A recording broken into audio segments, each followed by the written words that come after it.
And in new business, our Secretary of Treasurer, trained you. And I saw Mike Quinn in here. He was president of our foundation.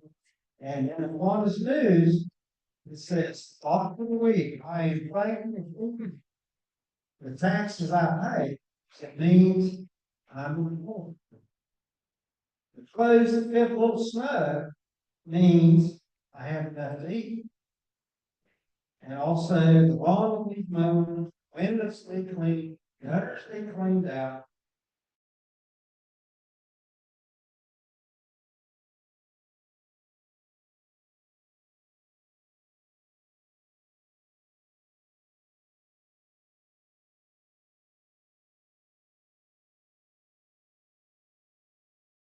The angels protect you and heaven accept you.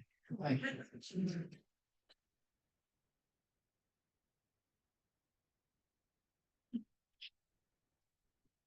Well, that's good.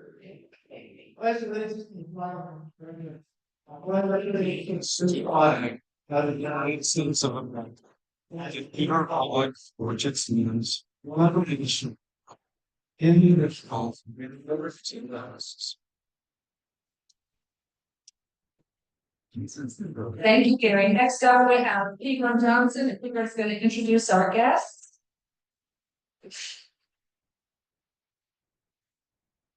Good afternoon. We have 5 guests with us today, and Rita George is responsible for 3 of them. And Rita, if you would stand, and then I will call for guest name. She has all of these are friends of her or co-workers at the Bank of Bogota. Got Darla Smith, who's here, and Marianne Miller, and Jennifer. So,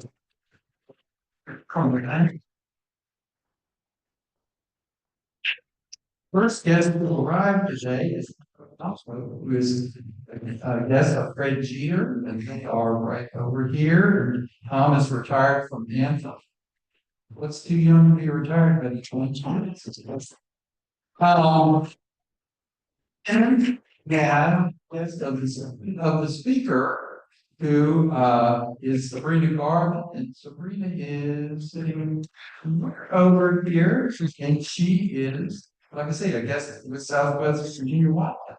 So, welcome to the thank you. Hope all of you come back and join soon.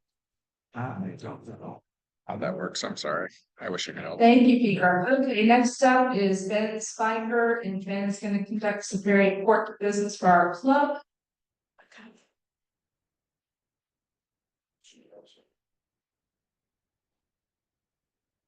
Maybe. Yep. As I'm walking down here, it says don't screw it up.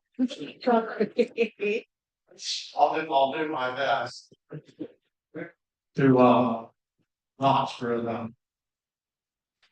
Today is the day we announce the nominations for board and for club officers. And as I do that, I want to just take a moment to talk about the nominations committee and its criteria, which was approved by the board 2 years ago. Board criteria is that an individual should have demonstrated leadership and have demonstrated the ability to critically assess current club performance and be able to identify steps to strengthen our club, including membership. Be a demonstrated and initiative taker in Kiwanis functions. Have a flexible personality, and I guess we can take that however you want. Some of us are more flexible, which is the definition of a flexible personality, right? Understand and be willing to undertake difficult and defined responsibilities of each position, and be a member of the club for at least 1 year, and have their permanent badge, and have accomplished the Steve McGraw rule of a good Kiwanian: pay your dues. Officer candidates should meet all of these criteria, and it's preferred that they have experience. This year, the nominating committee consisted of myself, Mike McAvoy, Gene Bollinger, Jenny Lee, Michael Brockton and Sherry Hart chair the committee this year. The following individuals have been nominated for 3-year term, each 3-year terms. For board, we have Jeff Vick. Jeff, would you stand up, please? We have Fred Jeter. Fred. And we have Steve English. I don't think Steve's here today. Steve chairs scholarships committee. Each of these individuals have been informed as to their responsibilities and have agreed to accept those responsibilities. For president, thank you, John. For president, we have nominated Joyce Montgomery. Joyce. President-elect David Hartman, who is on his way to San Francisco, I think. But it's funny, I gotta tell you something. Special. Sherry Hartman, chair of this committee, had emailed me twice this morning to remind me that I was supposed to do this. That's a person who knows Rob. For secretary treasurer, John Montgomery, also known as Elmer, is the glue that binds. And we have Vice President Reef Kessler. Reef.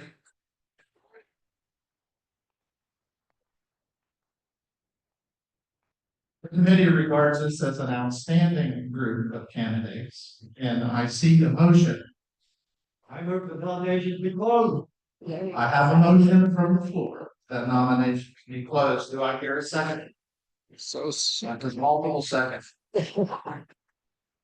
Thank you. Nominations council. Thank you all.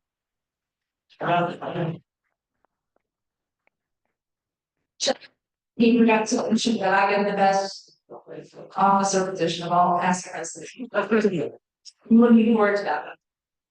Okay, next up, we have an induction of our new member, Rita Joyce, and this is actually a combo deal today. Rita's gonna give her permanent member badge too.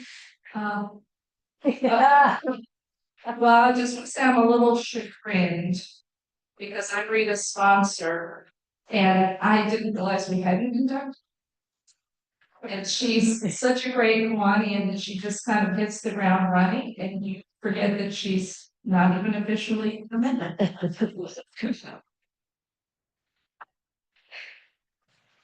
That's right, Joyce. Joyce, if you come up, please, and Janine, if you come around to the front. Rita, Joyce. Please, Joyce.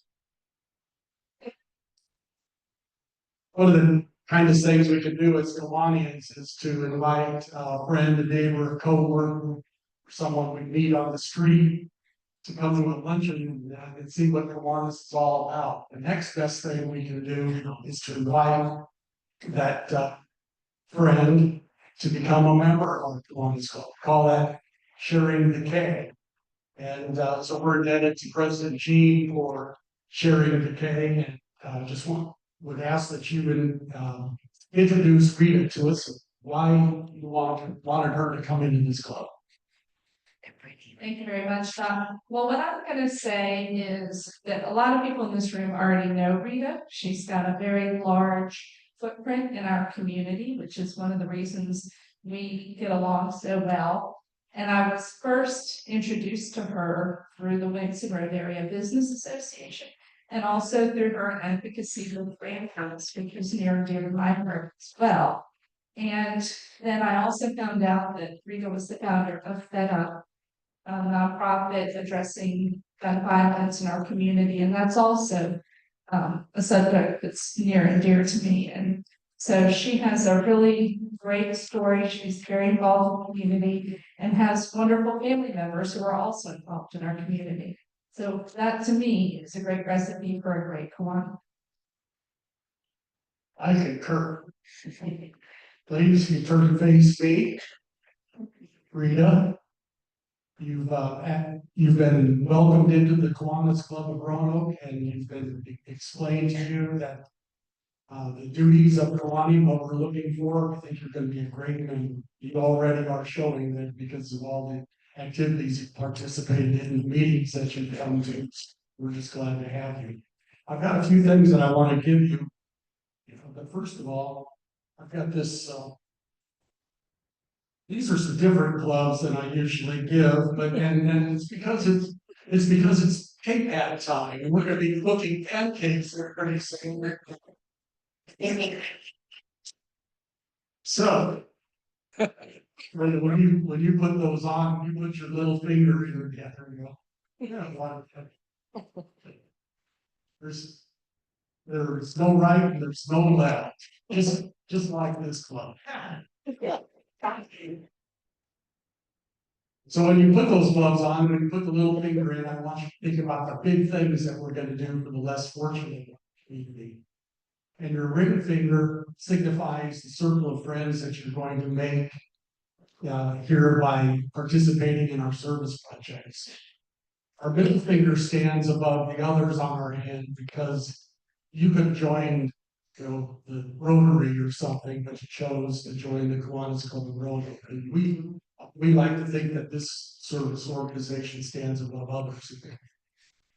Our index finger points the way to a better society and a better community through our service projects. And when we're finished flipping pancakes or picking up trash or whatever, we give a thumbs up.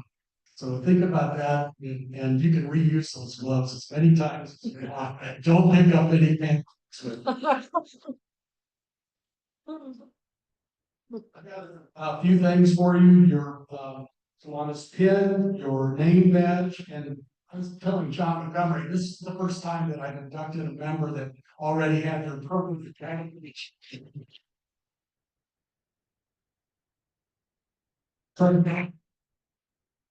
Just a heads up to the nominating committee, you might have somebody here.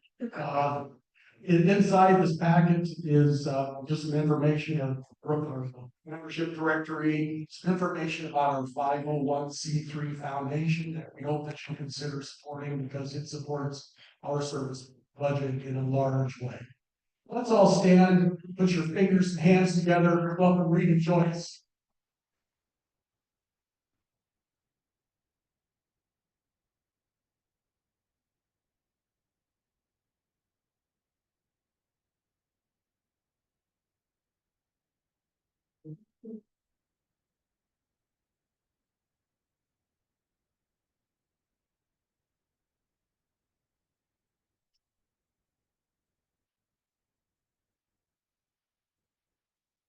Thank you very much, Don. I'm sorry that Preston Collins isn't here today because he fussed at me. He said felt like he should be Rita's sponsor. And I said, well, I closed the deal, so I'm inserting my name. All right, next up we have our pancake report. Come on up, Joyce and Lois.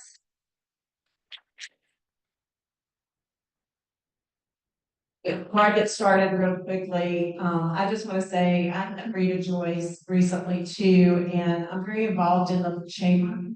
And we had our inaugural Athena Awards this year. And so Rita Joyce, I cannot list all of her accolades, but she was our recipient and our winner of our inaugural Athena. So congratulations. Okay. And for those of you who don't know why Joyce and I are dressed like this, it is K-Pad time, and we have a theme every year. And this year, going on President Jean's theme is what's your superpower? And so our superpower is raising money for our community. So that's what we're doing with our K-Pad. So we want to give you the results of this week. And so here we go, the race to the star. Week 5, today, April 23rd. And so we've got a lot of superheroes this week. So our top 10 are listed here. And River Cutler, our superhero, is at 2610. Eric Danielson coming in at a strong second place, 1837. J.C. Taylor at 1300. Mike Loveman, 1200. Jay Galton at 1050, Joe Limber at 1000, Andy Stone 870, or Boyd 814, Reef Kessler 710, and Bruce Swanson 700. So let's give them.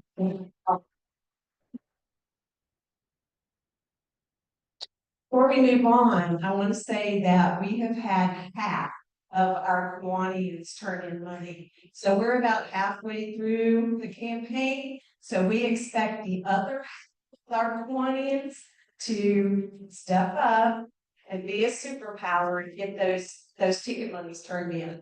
Okay. So for our top teams this week, this is where we're looking. So Transformers, Chris Rouse is at the top at 75.32.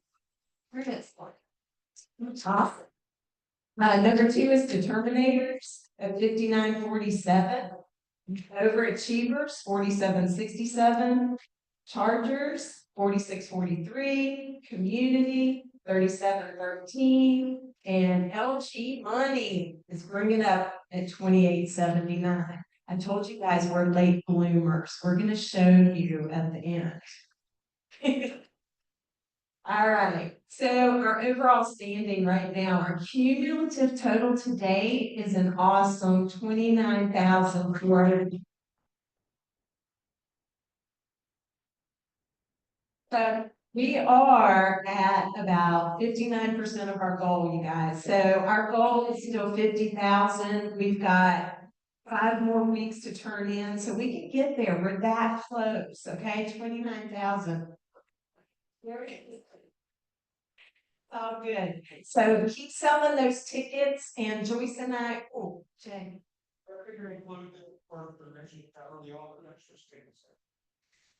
That is just ticket sales. Good question. So Jay is asking if that includes our donations from our corporate sponsors. It does not. So this is just ticket sales from Kiwanis. Good question. Okay. And I was gonna say something else and now I'm bringing it. Okay. Oh, and Carrie, we're gonna have Carrie come up and say a few things about KPAT.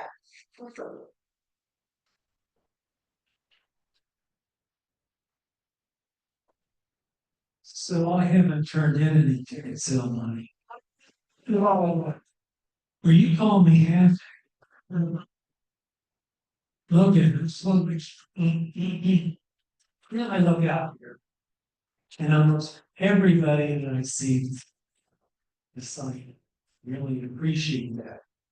And there might be a couple out there that want to sign up and I'm going to help them, get come to me after the meeting, see if you signed up. And then there's several people that have really, well, I guess there's semi-legitimate reasons for not being able to help. Rains. I mean, he's going to his grandson's graduation. Now, anyway, I am getting a little concerned. We're about 60% filled up in our key clubbers. Really help us out this year. But if we look at friends, neighbors, ask them if they want to come and work. Even if they're not going to join our organization, it's fun to spend 4 or 5 hours Saturday morning, see everyone in the community come in. So I really would appreciate you guys' help, and it'll happen. I tell you, it's going to happen. Okay, take it easy. So volunteers needed always. Okay, so 100,000 grand for our top. Let's go back to our top team is the Transformers, and Chris has asked that we give this to Andy Stone.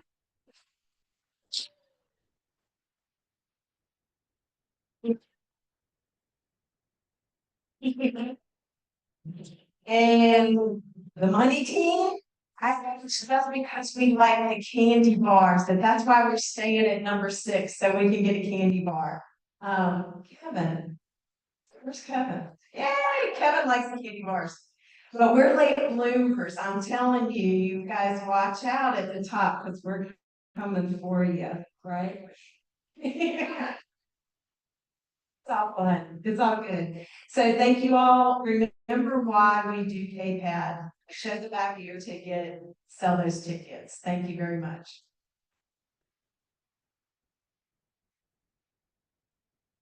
I was lucky recipient of the Losing Candy Bar last week and I enjoyed it. Okay, a few announcements. Our pancake planning team, we have a full team meeting Friday, this Friday at the Tanglewood YMCA at 7:30 a.m. We are going to see the Salem Red Sox next Tuesday, April the 29th. We're playing the Fredericksburg Nationals. That, we need to report for that at 6 p.m. The game starts at 6:35. We'll be singing the national anthem, and it would be awesome. Wear your Kiwanis, some type of Kiwanis t-shirt.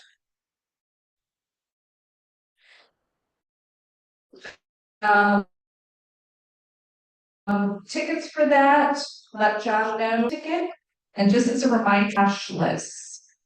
So make sure you have a debit card. Ken Grace, did you have a question?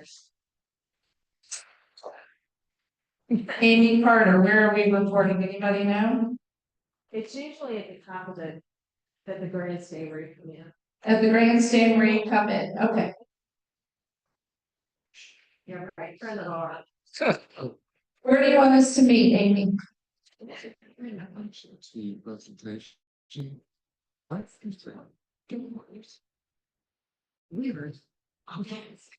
you say out front, you mean will call?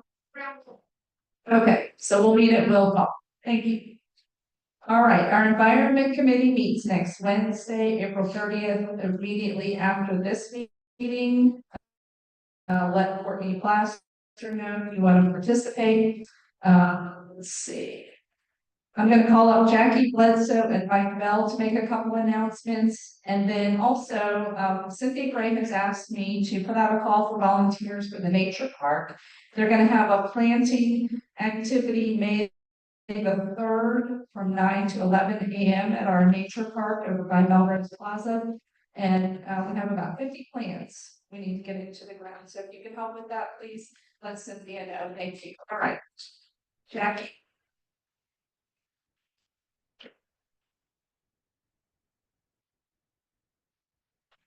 You, President G. I just want to remind everyone, I know we're inundated with ticket sales for everything, but I want to remind you about our prayer breakfast, May the 1st, Thursday. This is always on the National Day of Prayer. And our own Preston Tyler is the keynote speaker. So I'm anxious to hear what he has to say. And this has always been a great turnout. We have, I think, 52 to date, but we still have a couple more days to sell tickets. And Ken Briggs will be out here at the table selling the tickets. They're only $9. Great breakfast. So, well, you know, Amy always has a great breakfast. So it's going to be you really feel good when you leave that prayer breakfast meeting. We have speakers from 5 different faiths because it is an interfaith prayer breakfast, which is really exciting. And one other thing I would like to mention, last week, Steve McGraw mentioned what we used to do called acts of kindness. I'd like to reinstitute that because if we ever needed it, we need it now. And next Wednesday, I'm going to have a basket up here. And when you perform an act of kindness, you don't need to go put your name on it, just write it down. You know, if you let someone in a lot of traffic, if you open the door, whatever you did, and I'm going to read about 5 of them at the meeting. And it really makes you feel good when you perform these acts of kindness. We had fun with it the last time. So anyway, think about it and see what we can do next week. Thank you.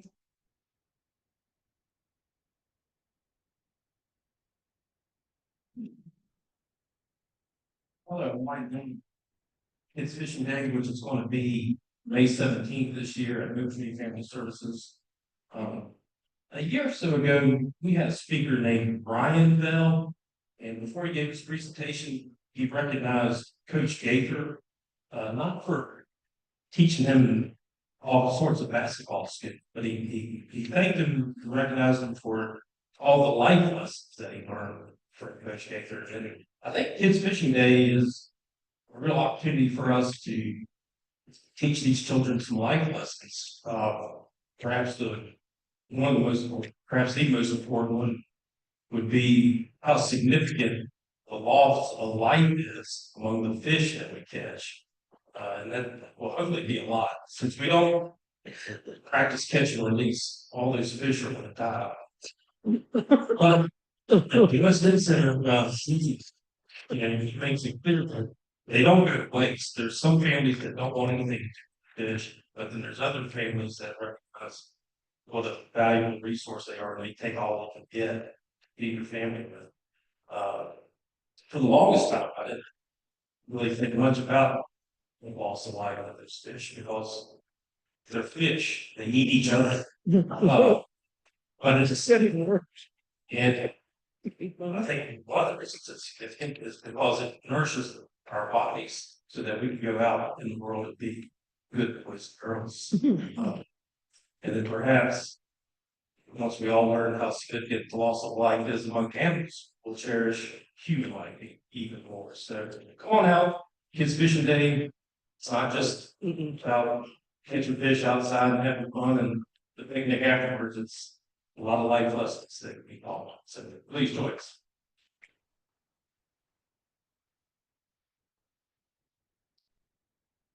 Thanks, Mike. I don't know if I can look at a fish the same way.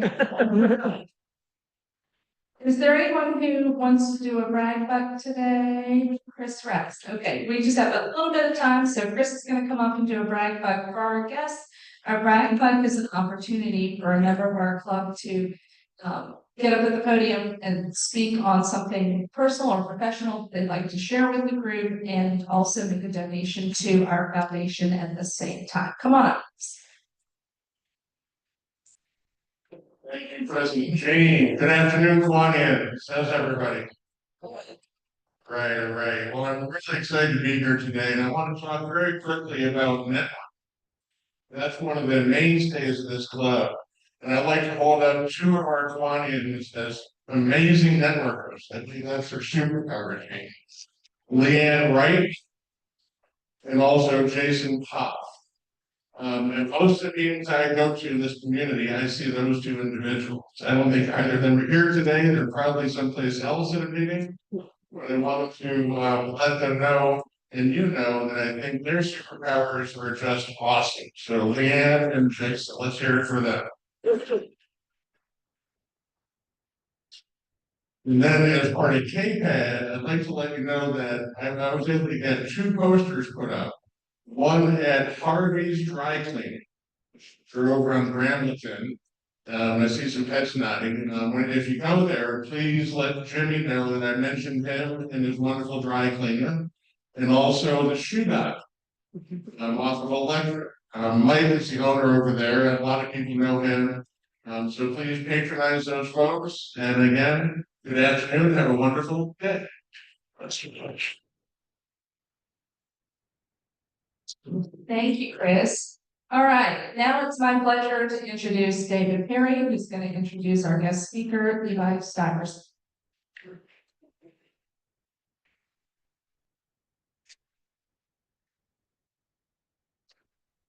Good afternoon, everyone. My name is David Perry. It's been a pleasure during the month of April to schedule a slate of programs sort of as part of my role as executive director of Bank Conservancy. Slate of programs that celebrate the outdoors, nature, our beautiful abundance that we have here in Southwest Virginia. Yesterday was Earth Day, April 22nd, and on Saturday there were a number of Earth Day festivities around the region. If you try to go to Grand Village on Saturday, you're sorely disappointed, turned away unless you're going to Earth Day because it was full of festival goers. But today we have a very special guest. I'm very excited to introduce Levi Stiverson, Outreach Coordinator at the Southwest Virginia Wildlife Center, Roanoke. And she's going to provide an introduction to wildlife rehab, and she'll talk about their Wildlife Ambassador Program, where individuals can learn about native species. Levi cares for trains non-releasable educational animals, and presents the majority of the center's educational programs. She also specializes in the care of raptors and songbirds. Outside of work, Levi likes creating, especially sewing, getting tattoos. That's all you, yeah. I should know. Watching adventure, I'm sure it's great. And geeking out about birds of prey. Levi lives just down the road from the center, and her favorite animal is the Eurasian eagle owl. That sounds made up, I believe. Ladies and gentlemen, Levi Stivers.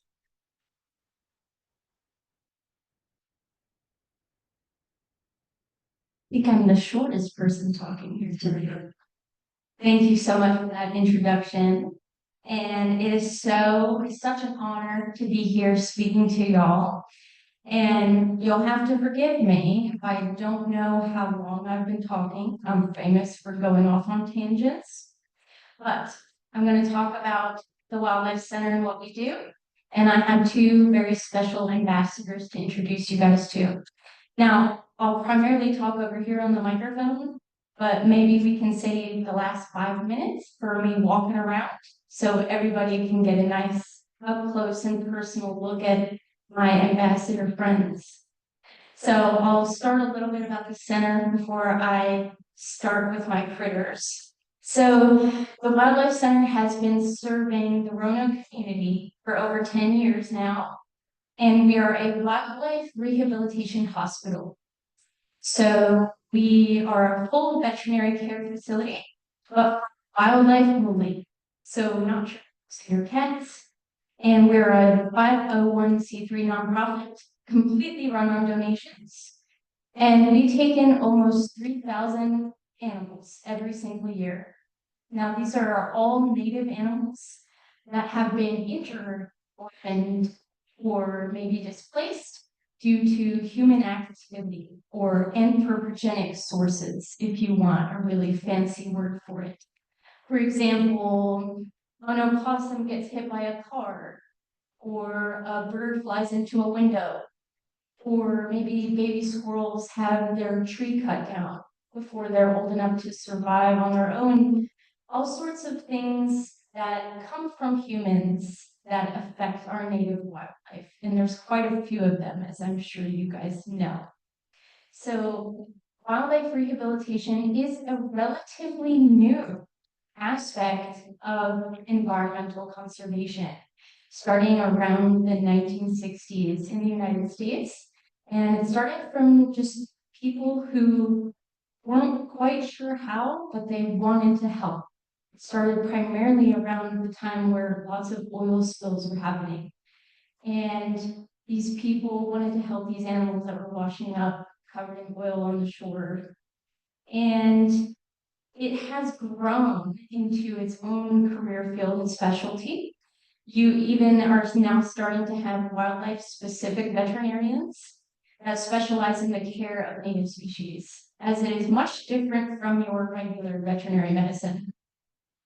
So we serve the community by providing a resource for local people in Roanoke, but also the entire southwestern part of Virginia. We sometimes receive patients from up to 3-4 hours away sometimes. So we're serving a very wide area, providing the public a place to bring an injured animal. As to rehabilitate wildlife, you do need professional training, and you need federal and state licenses and permits. So to provide this resource to the community is a very important one.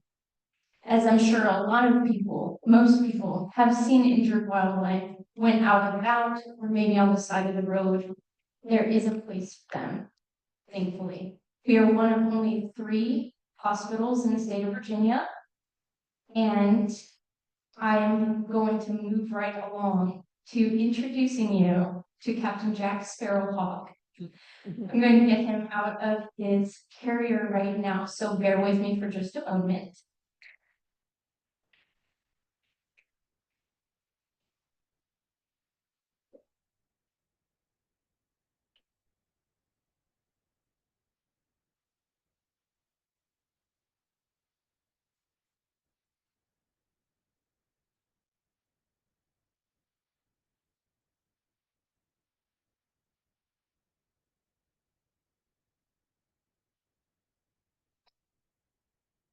Captain Jack Sparrowhawk.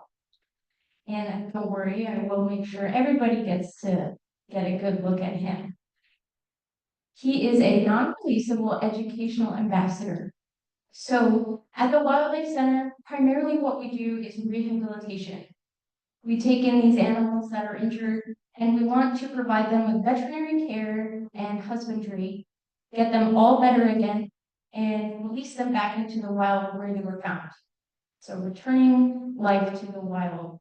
We want to make sure that animals are having natural death out of nature because they don't quite understand what roads and cars are. So not every animal that comes to us is releasable. And there can be many different reasons for that. However, Captain Jack Sparrowhawk came to us about 7 years ago, and he had fallen on the ground as a nestling, as a little chick. Far too early for him to leave the nest. And some people came along and found him on the ground. They wanted to help him. So they picked him up and took him home. And instead of seeking out licensed professionals such as us, they decided to keep him in their house for 3 weeks and feed him from the hands like this. I think so. No one's complaining. I saw that. He doesn't always chirp. So I'm glad you're trying to decide. It's rarely when I'm expecting him to. So Thank you. they fed him from the hands like this. And what that does for birds of prey, that's your falcons, vultures, owls, hawks, eagles. If you feed a chick improperly, it can permanently associate humans with food, a biological process called imprinting. So unfortunately, because he was fed by humans as a chick, he is permanently imprinted on humans and has no idea how to find his own food or survive on his own. Thankfully for Jack, he found a forever home at our facility, and he gets free food, free healthcare, and a free apartment for life. However, unfortunately, many animals are illegally kept as pets, wild animals that is, that do not have nearly such a happy outcome. So, thankfully for Jack, he gets to represent his wild counterparts. And one of the biggest things about his species is they are declining rapidly in the wild. Captain Jack here is an American kestrel, and you may have heard them called sparrowhawks as part of his name, but he's actually not a hawk, but a falcon. And he is the smallest falcon in North America, close cousins with the peregrine falcon and the prairie falcon. So, American kestrels across the United States and throughout their range in Canada and South America as well are unfortunately declining. Now, scientists aren't quite sure very specific reasons as to why that is, but there's a number of reasons that we know are contributing, and that is habitat loss, rodenticide poisoning, insecticides, as well as being hit by vehicles, as is very common for birds of prey. So, the number one reason is believed to be habitat loss. Now, these guys inhabit a very specific habitat, and that is grassland or prairie. And wildlife rehabilitation is just one small aspect of environmental conservation, right? There's a very, very large array of things that go into that. And one of the most important things that we can do to help our native wildlife is to conserve their habitats. Grasslands and other ecosystems like wetlands and marsh are in trouble across the United States, and they desperately need our protection. These ecosystems are commonly being developed into human cities, roads, other sorts of things. And they really need our protection because these ecosystems have some of the most biodiversity compared to other ecosystems that we have. Now, unfortunately, due to grasslands disappearing more and more, it goes all the way from human development, but also industrial practices are changing.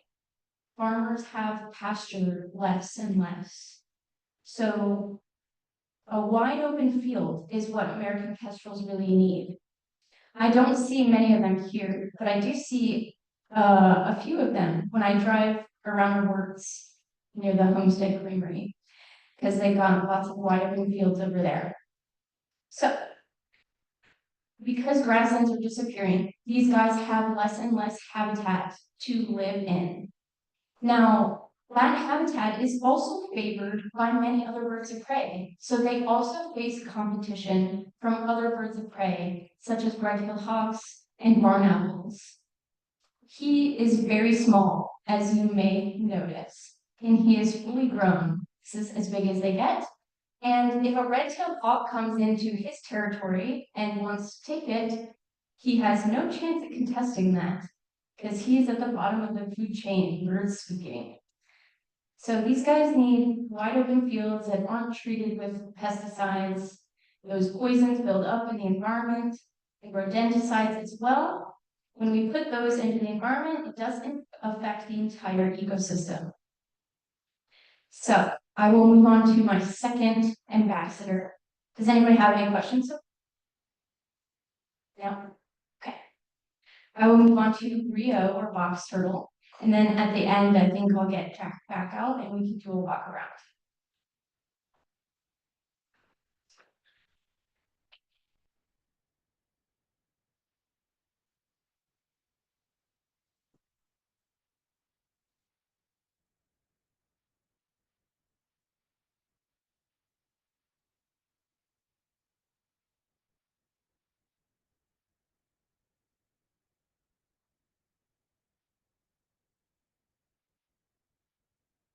So this is Rio, one of our eastern box turtle ambassadors.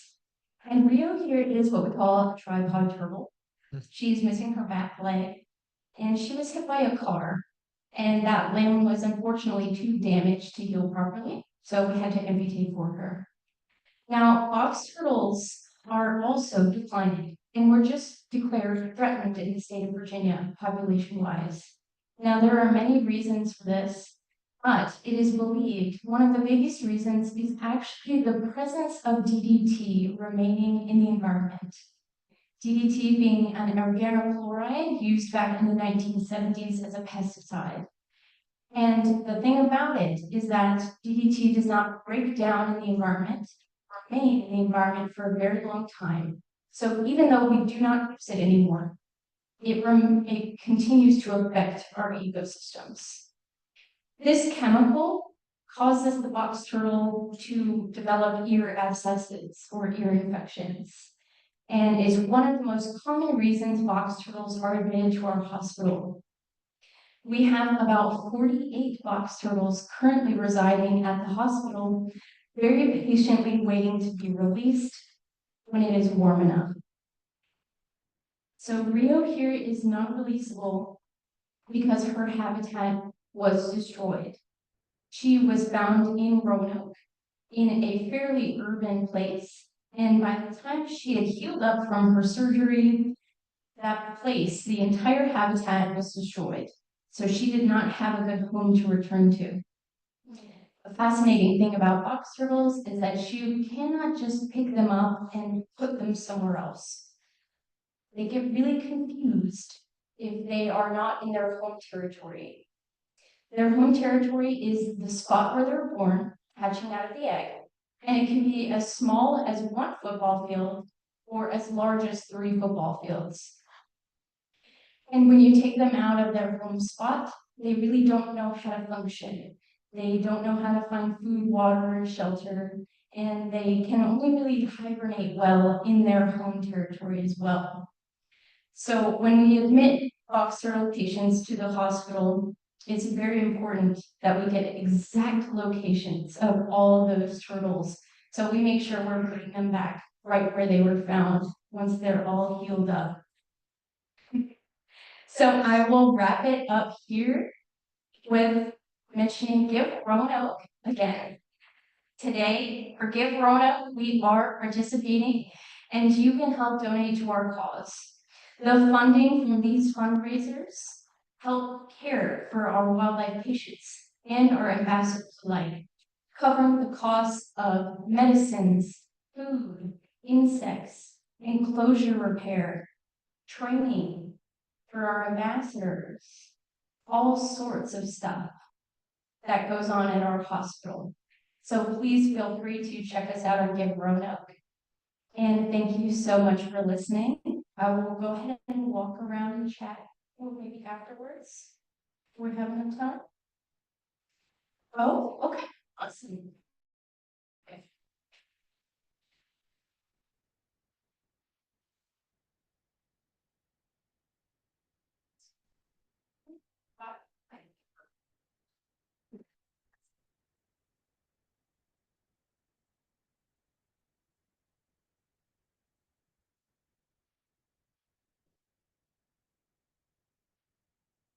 Does anybody have any questions? Yeah, yes, okay. We are located off of 221 on Coleman Road. So if you're going towards Bent Mountain on 221, you'll pass Cave Spring Baptist Church and Cave Spring Middle School. And then there's a grassy median and a turn lane, and that's our road. Yes, he is very pretty and he knows it. You are free to take any pictures and videos that you like. He is our best programmer. Because he is imprinted on humans, it does come quite naturally to him. Now, he is a bit of a special guy, and not all birds have their own personality, and not all of them are quite as comfortable with him, but he just so happens to have the gold star personality. A little bit of our PR word. Any other questions? Yes. What are some other animals? Oh, wonderful. Currently, we just kicked off the start of baby bird season. And we have about 6 orphan baby house finches that we are raising. And about 6 baby mourning doves as well. So baby bird season is kicking off. We currently are flowing with baby mammals. So in the summer and spring, we are mostly caring for orphan baby animals. And that's when we have our interns and are very, very, very busy. And during the winters, when we're getting more of our injured adults and young animals that haven't quite figured out how to survive and how to avoid growths. So we have an American right now that was hit by a car and has some radial nerve paralysis as a result of that. We also have lots of bat patients currently. Yes. He's an American kestrel. Yes. They're not around here. They are more in your rural areas where there's lots of wide open space. Yes. Yes, very good question. There are a handful of animals that we cannot admit to the hospital, and there are multiple reasons for that. So number one, yes, good point. We cannot admit invasive species, and that means, for example, European starlings or pigeons or house sparrows. Those birds are not native to Virginia, and they were introduced and are considered invasive. So anything with an invasive status, we legally cannot rehab and release. We also are unable to admit white-tailed deer, raccoons, and skunks. And the reason for white-tailed deer is Roanoke just recently became part of the disease management area for chronic wasting disease, as you may know. And the reason for raccoons and skunks is those animals have highly pathogenic diseases that are very commonly affecting them. So they often require their own separate. which we do not have. And they also require very special outdoor caging, which we do not have. They are also high-risk rabies vectors, and the center does not vaccinate their staff, if that makes sense. So I have my rabies vaccinations because I wanted to work with our vet patients and our box patients, but not all of our staff members have their rabies shots, and certainly not all of our interns and volunteers. Yes. Very good question. Anybody else? Yes. Oh, yes. Yeah. He is my best buddy.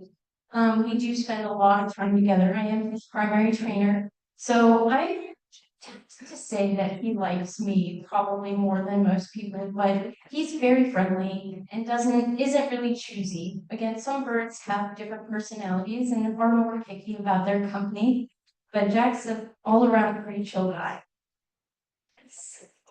He can fly, yes.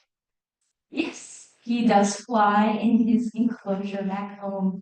Yeah. Is this a successful organization?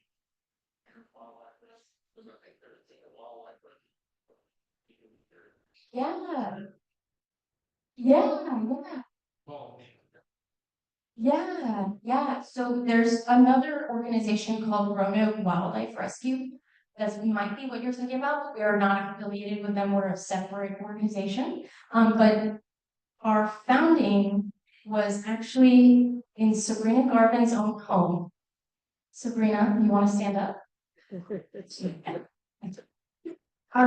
Sabrina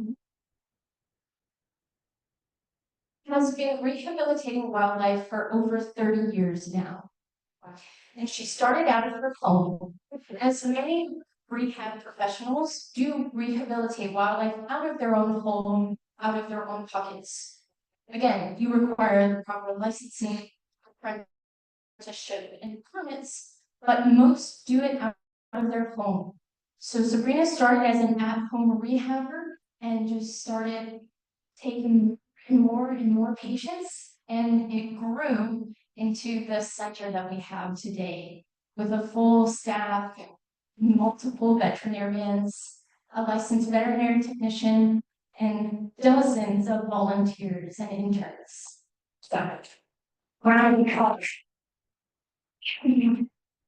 So she used to admit animals to her home, and now the center is its own facility. So she has been taking care of Roanoke's wildlife for a very, very long time. All right. Does anybody else have any questions? Largest animal by weight or by weight? Bobcat.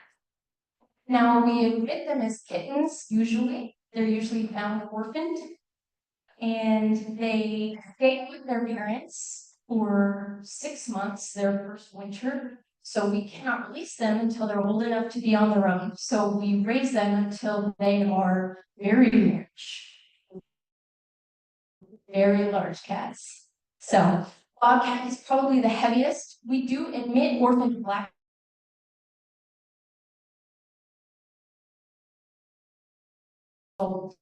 bear, black bear. So a bald eagle is also very large bird. It's about the size of half my body. But birds don't weigh as much as cats, so probably a bobcat.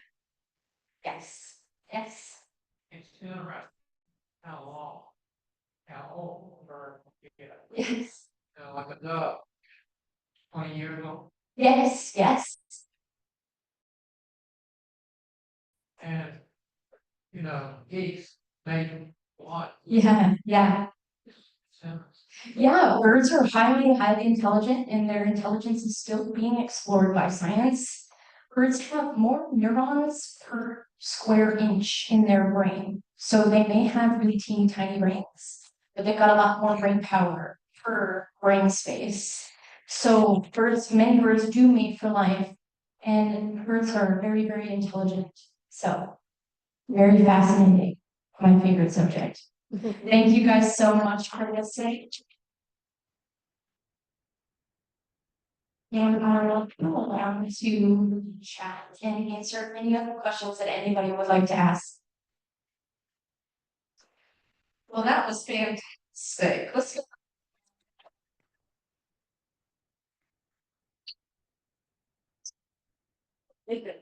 I'm gonna ask you, can you actually back up here briefly? And I was gonna ask Sabrina to come up as well.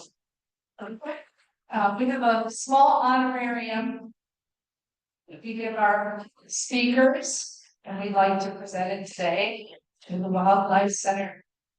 Thank you all very much.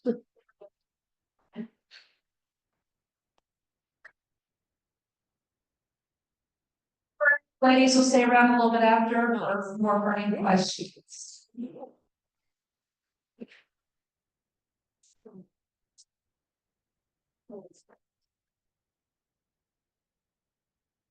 It's been a great meeting, everyone. It's a beautiful day out there. I hope you have some fun plans for the rest of the day. Next week, we have our final April speaker. This is going to be Valley Outdoor Infrastructure Committee. Is that right? Great. And with that, we're adjourned. Thank you. That's the so me to try to